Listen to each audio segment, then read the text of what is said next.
Bismillahirrahmanirrahim. Assalamualaikum warahmatullahi wabarakatuh. Baik, mohon izin Bapak dosen Mama yang terhormat.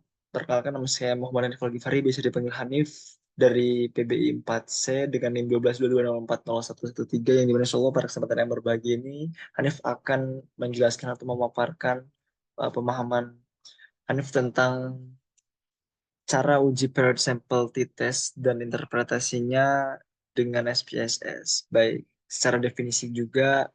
Dan perlu kita ketahui bahwa bagian dari uji hipotesis komparatif ini sampel t-test itu gitu. Dan juga datanya itu ya berskala interval dan rasionya itu datanya apa secara kuantitatif. Nah, perlu kita ketahui juga ada tujuannya gitu.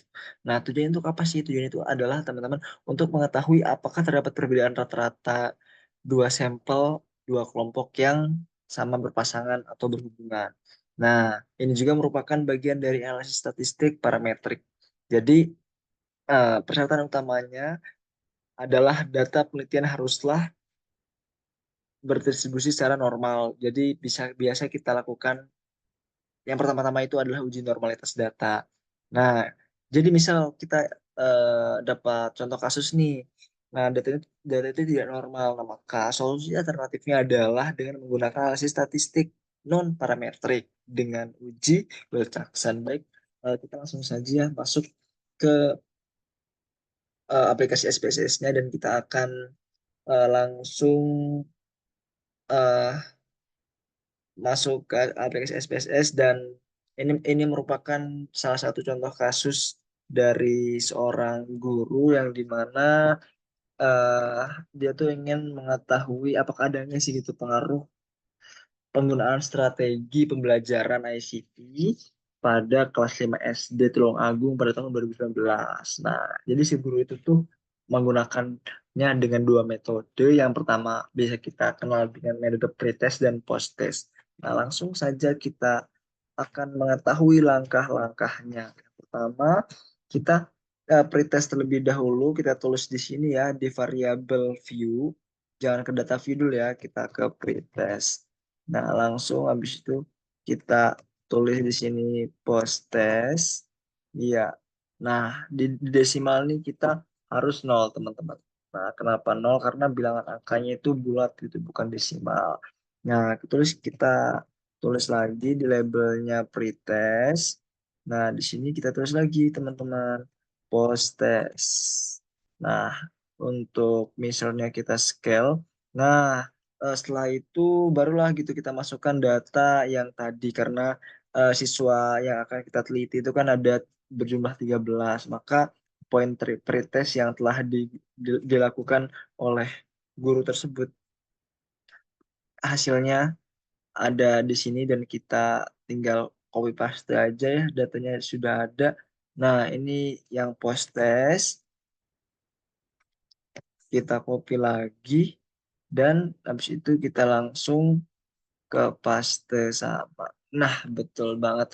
Nah, setelah itu, setelah data sudah masuk semua, kita uji kenormalitas datanya dulu, apakah data itu sudah normal atau belum. Nah, untuk menguji kenormalitas data itu, kita ke analyze, kemudian ke deskriptif statistik, habis itu kita explore, dan di keduanya ini kita masukin ke the dependent list, dan kita ke plots. Nah, kita masuk ke normality plots with leaves. Nah, habis itu langsung deh kita oke. Nah, di sini kita bisa mengetahui apakah data itu normal atau tidak.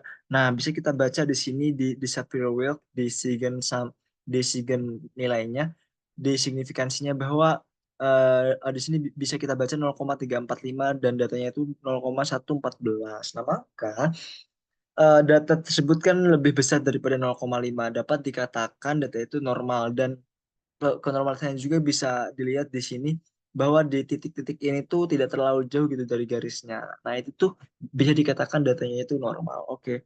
Baik, langsung saja ya kita ke uji sampel t-test paired-nya. Kita masuk ke analyze, terus juga kita ke compare-ments, masuk ke pair sample t-test. Nah, yang t-test ini kita masukin ke variable satu. Nah, untuk post-test kita masukin ke variable 2. Nah, setelah itu kita ke option dan kita klik yang 90%. Nah, mengapa sih gitu 90%? Nah, itu teman-teman harus tahu karena 95% ini adalah tingkat kepercayaan dan tingkat percaya di mana di signifikansi. Nah, habis itu kita langsung continue dan oke gitu. Nah, jadi di sini kita dapat mengetahui hasilnya sesimpel itu untuk sampel t-test ujinya ini dengan SPSS.